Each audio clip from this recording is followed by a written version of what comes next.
E aí pessoal, sejam bem-vindos para mais um vídeo.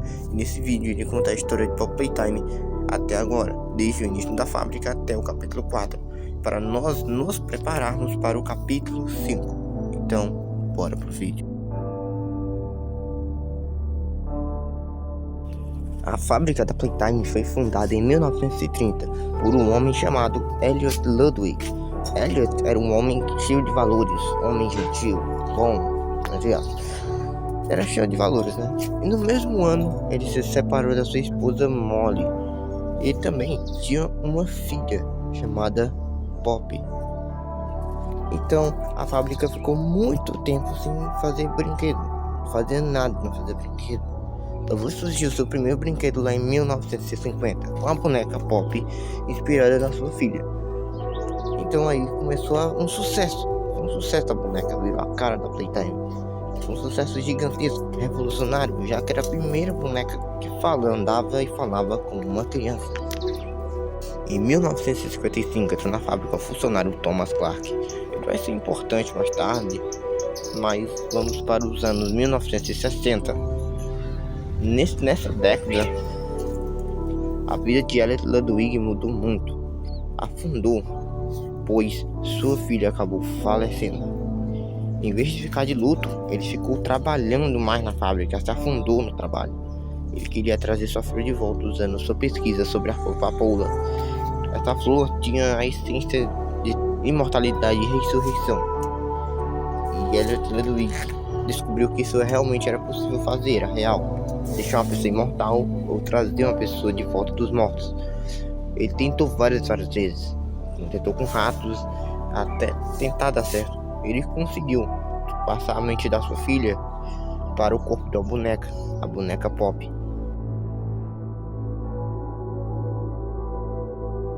Possivelmente nessa época também podia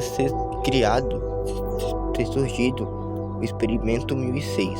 Na certeza, o Experimento 1006 é um grande mistério, mas acredito que podia ser nessa época, pois eu não acredito que o 1006 é o Elliot Ludwig. Então aí surgiu por aí nessa época também. Nessa mesma década foi criado o berçário, um orfanato na fábrica. A Playtime incentivava aos funcionários a adotarem crianças, só para manter a imagem de santa da empresa. Durante os anos da Playtime, vários brinquedos foram lançados. Os mais famosinhos são entre Boxy Boo, 1966, o Bron, 1961, Candy Cat, em 1969, Huggy Wuggy, em 1984, Mong Legs, em 1991, e o último brinquedo lançado pela Playtime, o Boogie Bot, em 1993. Elliot Ludwig, no final dos anos 80, foi afastado da empresa, pois encontraram um corpo de uma criança sem ossos e dentes desformado. Alguns anos depois ele morreu, e quem assumiu a fábrica foi os diretores. Temos primeiro Leigh Pierre, o chefe de inovação, que sucedeu o Elliot Ludwig. Temos a Stella Graber, que comanda a estação de jogos e a creche. Temos Ed Richman, o responsável por fazer as negociações e construções na Playtime. Foi ele, por exemplo, que conseguiu contratar uma empresa, esqueci o nome, uma empresa de construção para conseguir fazer os laboratórios e as prisões. E temos também Jimmy Roth, o diretor de marketing da Playtime.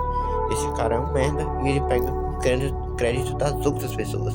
E foi por isso que ele conseguiu alcançar um cargo tão alto. Antes de morrer, Elliot Ludwig criou a marca Smiling Creature. Esses bichinhos aí, cada um tem um valor representado que Elliot Ludwig seguia. Aí os caras da Playtime pegaram o projeto e botaram mão na massa. E isso causou a falência da empresa. A ideia era ambiciosa, o marketing foi pesado, fizeram desenhos animados e vários pelúcias. O desenho animado do diretor executivo foi o Jimmy Roth, e foi um fracasso, né? Foi um desenho bem macabro, porque um dos bichos chamado Catnap, que seguia o valor do bom sono, soltava um gás e deixava seus amigos dormirem. Era tão macabro que assustou geral. E ainda a pelúcia do Catnap foi sabotada, pois era para ele soltar lavanda, um gás de lavanda. Cada bicho dos Smiling Creatures soltava um gásinho de acordo com o seu cheiro. um catnap para soltar lavanda, mas porém o gás estava saindo vermelho e causando pesadelos nas crianças. Isso acabou acontecendo catnap recall. O catnap foi tirado dos Marine Critters, mas mesmo assim o estrago já tinha sido feito já. E isso causou a falência da fábrica. Os Marine Critters causaram a falência da fábrica. Os diretores estavam desesperados para tirar a Playtime da falência. Então eles chamaram um detetive especial para conseguir trazer nomes de pessoas antigas de volta para a fábrica. Uma delas é Haley Sauer. Lake Pierre chamou Haley Sauer para fazer o projeto Bigger Bodies. Eu vou falar depois sobre ele, que antes eu vou ter que falar sobre Haley Sauer, um personagem muitíssimo importante para a história de Power Playtime.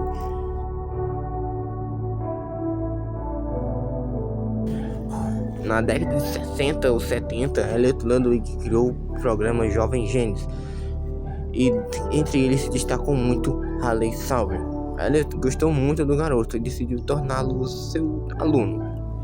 Só que, porém, cada um tinha filosofias diferentes. Elliot Ludwig acreditava que a ciência deve ser feita pelo bem da humanidade. Haley Sauer acreditava que o processo científico não se importa com o que se sente. Isso causou muitos problemas dos dois. Haley Sauer era um cara desumilde. Não pode ser desumilde, gente. Muito desumilde.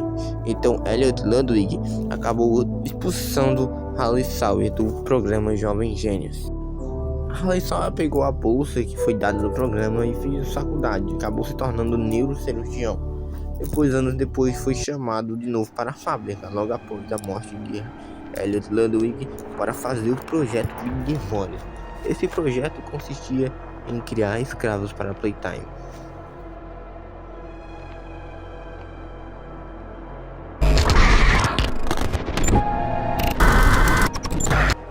O projeto Big Body tinha o objetivo de criar experimentos de corpos gigantes para fazer trabalho de braçal, tipo carregar caixas, essas coisas, também até mesmo de segurança, como roadwork ou até administrador.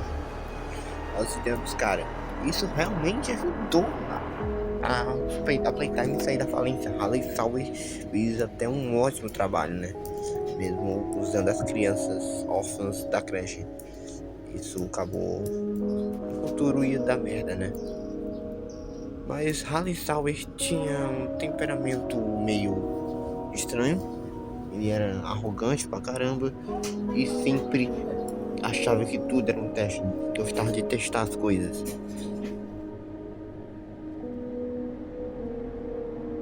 Antes da hora da alegria, ocorreu um evento trágico no teatro da fábrica, destacado pelo incêndio proposital causado por Sauer.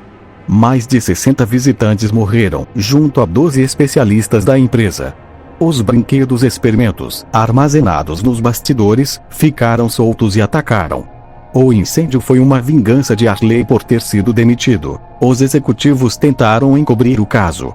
Harley foi capturado, transformado no experimento 1354. O doutor teve órgãos removidos e foi preso em laboratórios subterrâneos, preservando seu conhecimento para a Playtime.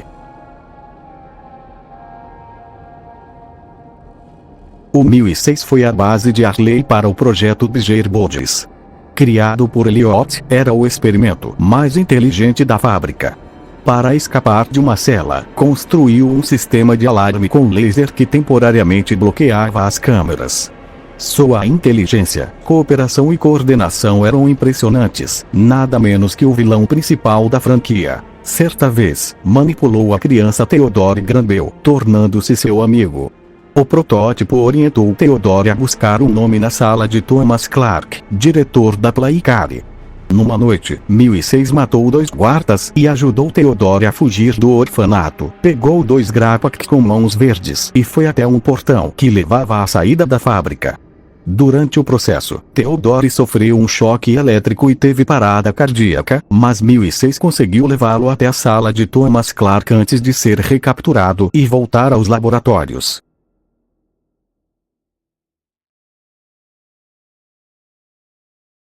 O livro narra os pesadelos de PW, um biólogo cético contratado pela Playtime.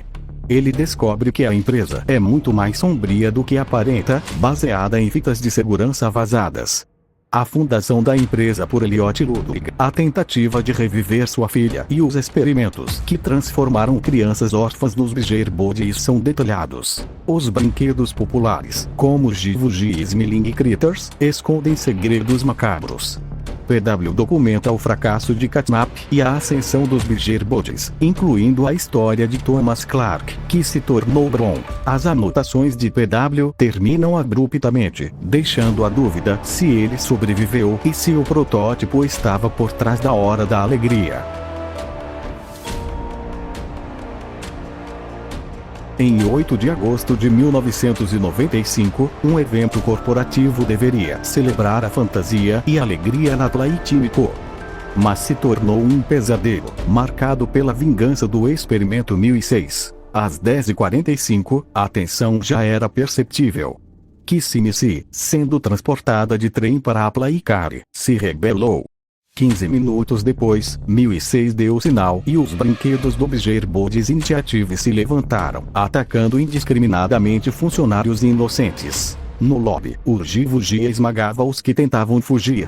Na Game Station, Mommy Longlegs rasgava e arremessava funcionários. Nos esgotos, Mini Ujos e Mini Critters devoravam desesperados. Na escola, Miss Deligate e irmãs encurralavam um homem. Na produção, Boxball devorava funcionários. Em Playcare, Catnap atacava calmamente os sobreviventes. Após a matança, os brinquedos arrastaram os corpos para as profundezas da fábrica como alimento. O protótipo sequestrou crianças órfãs e as levou para laboratórios subterrâneos. O evento levou ao fechamento permanente da Playtime Co., deixando a fábrica um cenário de terror, assombrado pelos fantasmas do passado. Após os eventos trágicos, conhecidos como a Hora da Alegria, a fábrica da Playtime Co. permaneceu anos abandonada, um labirinto de corredores sombrios e brinquedos deformados, onde o silêncio só era quebrado por ecos de risadas esquecidas.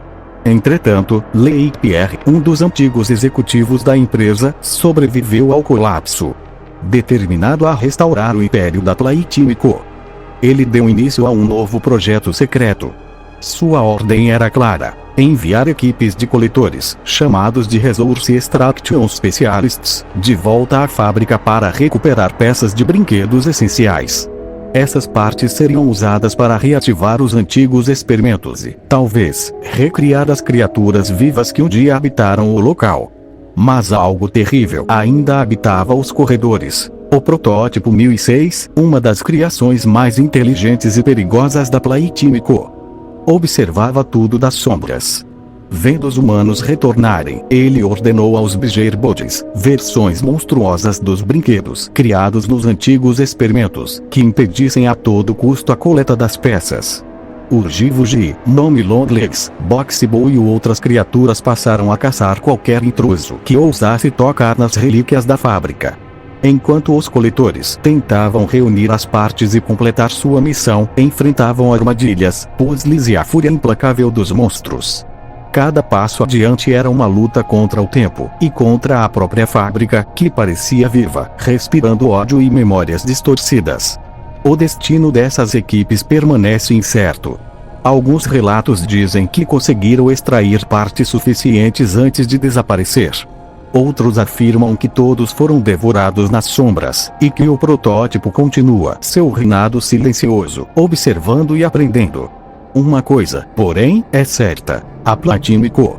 ainda não acabou, e seus brinquedos também não.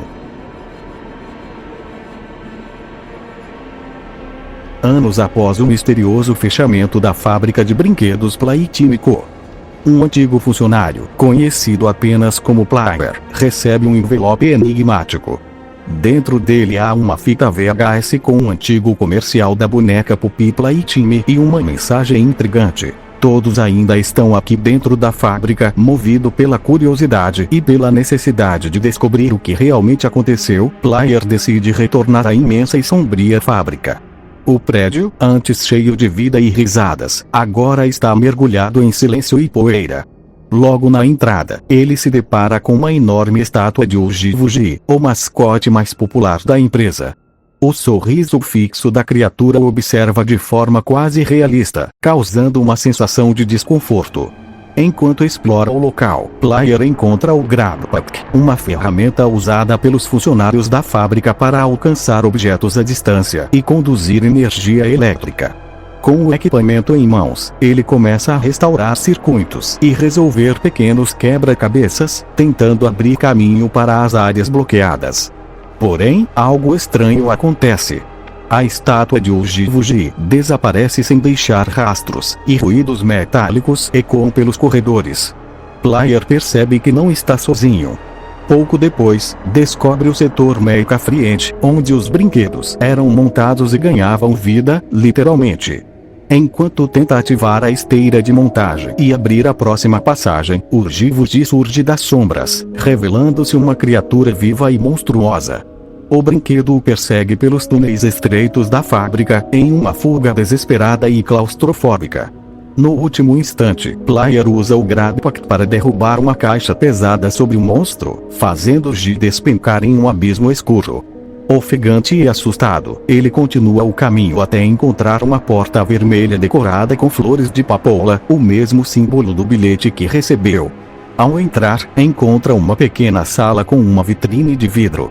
Dentro dela está Puppin, a boneca que parecia ser o centro de tudo.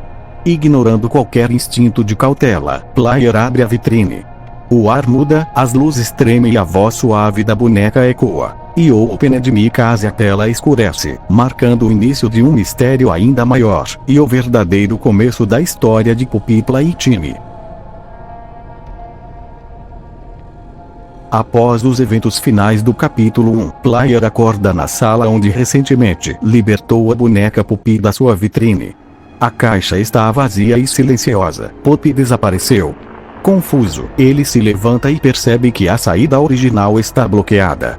Ele decide explorar os corredores mais profundos da fábrica da Playtime Co.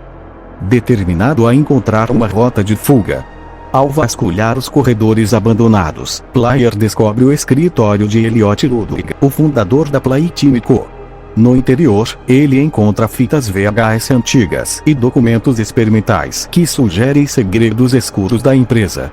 Puppy reaparece e agradece a Player por sua liberdade, oferecendo-lhe ajuda. Existe um trem na fábrica que pode levá-los para fora, mas ele precisa de um código de ativação. Antes que possam sair, tudo muda. Surge uma nova ameaça, nome Longlegs, uma criatura que lembra uma aranha brinquedo. Ela agarra Puppy com desprezo, também arranca a mão vermelha do GrabPack de Player. Nome impõe uma condição brutal. Player deve vencer 3 mini-jogos dentro da Game Station para ganhar o código do trem. Se falhar, ela o devorará por dentro. Determinado, Player vai atrás dos 3 desafios. 1. Musical Memory, um jogo de memorizar sequências, em que erros trazem consequências graves. 2. Vaca Vugi, bater nos mini-versões do mascote Uji antes que o tempo acabe. 3. Statues/curses no escuro, navegar em uma sala escura, mantendo-se imóvel quando as luzes se acendem, sob a perseguição de PJ Pugapillar, outra criação sinistra da fábrica. Depois de completar os desafios, não sem intenção, perseguições, circuitos de energia, passagens pelos dutos de ventilação e ambientes cheios de aranhas, teias e brinquedos gigantes, Player enfim reuniu os 3 fragmentos do código do trem. Ele se reencontra com Puppy, que o guia até a estação de trem. Porém, no momento de partida, Puppy muda o destino. O trem parte, mas desgovernado, e acaba descarrilando em uma área desconhecida. Enquanto o acidente ocorre, Puppy observa Player como uma expressão que sugere que ele ainda não está livre, e que talvez nunca estaria. O capítulo termina com Player dentro do trem em colapso, sem saber exatamente para onde está indo, e com Puppy novamente envolta em mistério. Amiga ou manipuladora? Enquanto a fábrica se revela ainda mais profunda, sombria e traiçoeira, ele entende que a verdadeira fuga pode estar ainda mais longe, ou talvez não exista. Player desperta ferido e desorientado depois do acidente do trem. Uma criatura felina púrpura, Catnap, o atira para dentro de um compactador de lixo. Ele consegue escapar, mas agora está mais fundo no complexo da Playtimico. No subsolo conhecido como Playcare, o antigo orfanato ligado à fábrica. Ao encontrar um telefone brinquedo, Player é contatado por uma voz chamada Oli, que explica que Catnap é o guardião do Playcare e que a fábrica está tomada por um gás alucinógeno chamado Red Smoke. Para chegar ao coração da fábrica e enfrentar o 1006, Player precisa reativar geradores espalhados pelos prédios do orfanato e, por isso, deve primeiro cumprir tarefas em Homesvert Home, na escola e na área de brincar. Antes de entrar nos prédios, Player atravessa túneis e galerias escuras. Em sua jornada encontra versões atualizadas do Grabpack, incluindo a mão roxa que permite novos movimentos, e itens essenciais, como máscaras de gás para resistir às alucinações do Red Smoke. Ao se aproximar do dormitório Homesvert Home, o lugar parece congelado no tempo. Beliches, brinquedos esquecidos e sinais de que as crianças que moravam ali foram suprimidas pela experiência da fábrica.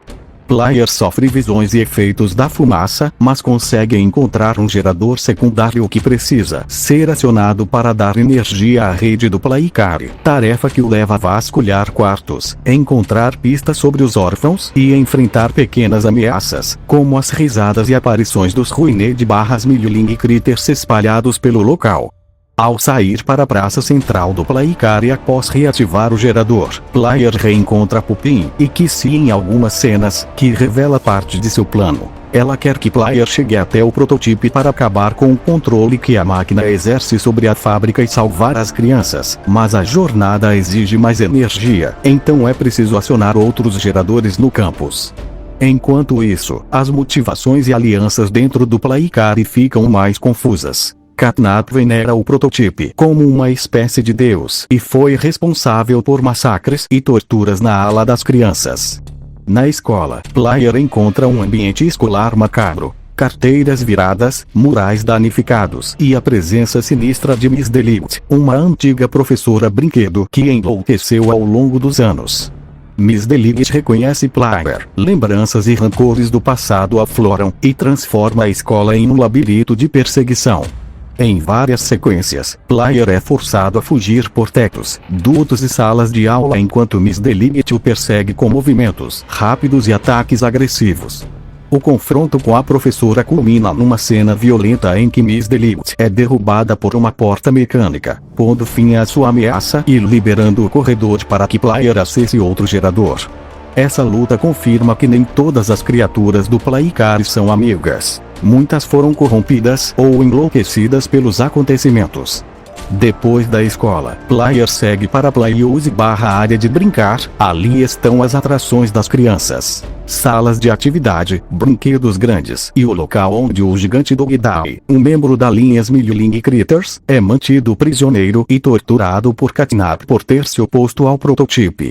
Dogdai, quando consciente, tenta alertar Player.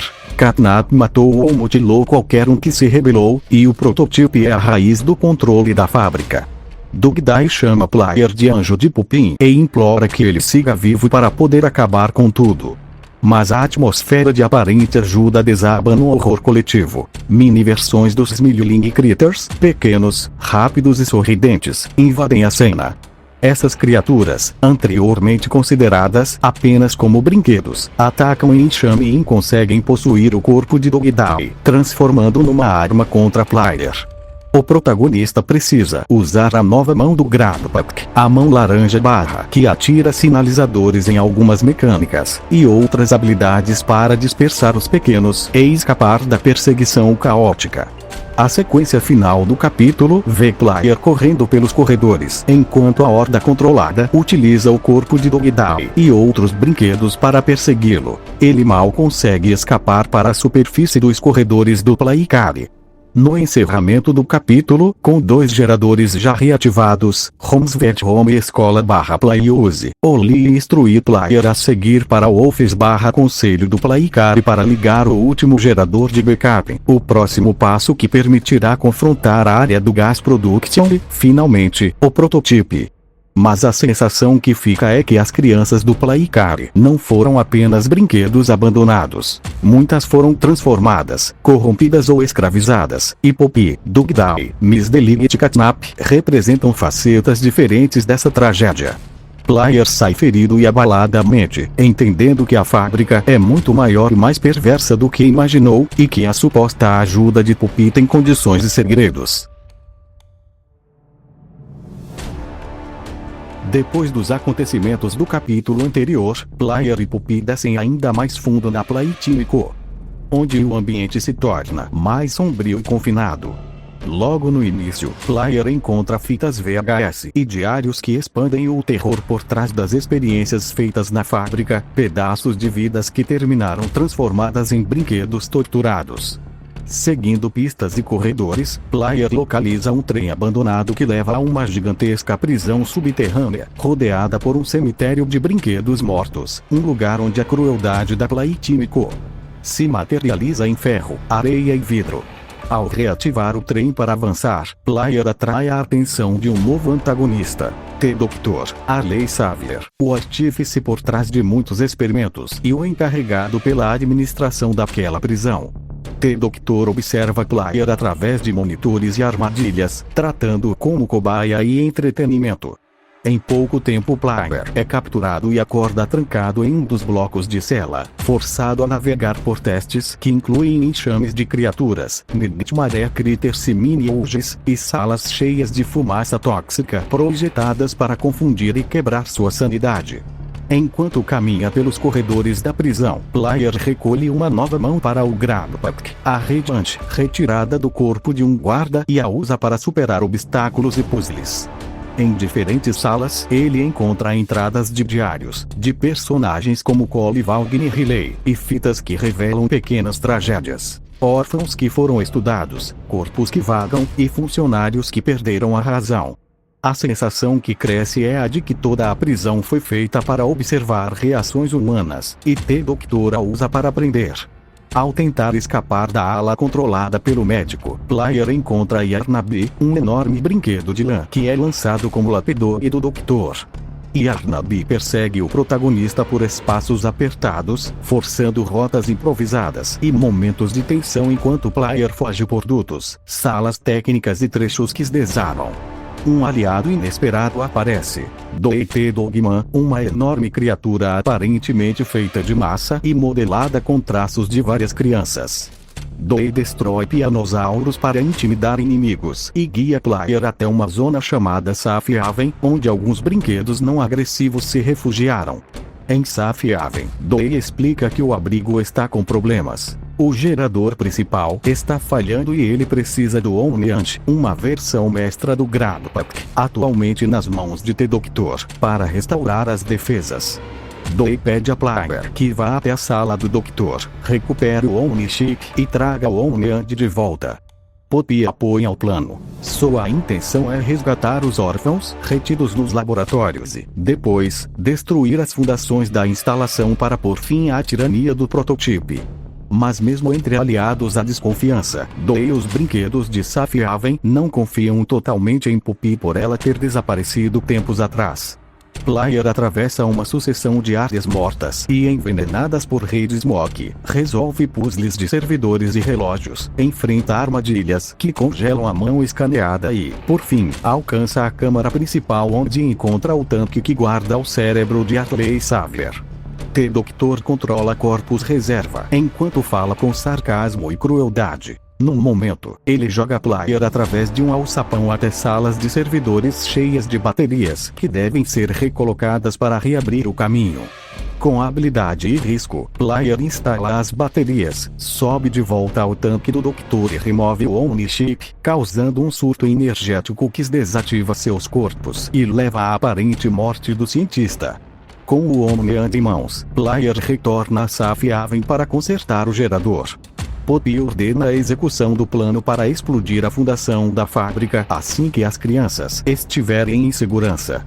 Eles trabalham com pressa, mas o pior acontece. A detonação e a sequência de combate culminam numa tragédia. Safiaven é devastada, muitos brinquedos morrem, e Doei, tomado por 3 vozes internas, as crianças que o formaram, enlouquece. O que começa como uma esperança de salvação termina no pesadelo moral. Doei, em choque e raiva, persegue Player pelos túneis subterrâneos e acaba sendo confrontado num combate brutal, onde Player usa nitrogênio líquido e serras industriais para tentar derrotá-lo. Mesmo ferido e aparentemente derrotado, Doei sobrevive e escapa, deixando Player e Puppy com mais culpa e um ar de fim de inocência. No fechamento do capítulo, com T-Doctor aparentemente destruído e o gerador consertado, Puppy decide que o próximo passo é invadir os laboratórios e resgatar as crianças. Entretanto, revelações sugerem que nem tudo saiu como planejado, aliados se perdem, as motivações de Puppy tornam-se mais ambíguas, e o verdadeiro alcance do prototipo ainda está por vir. Player sai marcado. Ele ajudou a quebrar correntes e, ao mesmo tempo, abriu uma fenda que liberou horrores ainda maiores. O capítulo termina com mais perguntas do que respostas, e com a certeza de que a Playtimico é uma máquina de sofrimento que não se rende facilmente. Então esse foi o vídeo. Se você gostou, deixa o like e se inscreva no canal. Hoje eu ia trazer o vídeo da imagem da Amber, mas eu tive que terminar esse vídeo. Então a imagem de Halloween sai amanhã, então fiquem com Deus, tchau.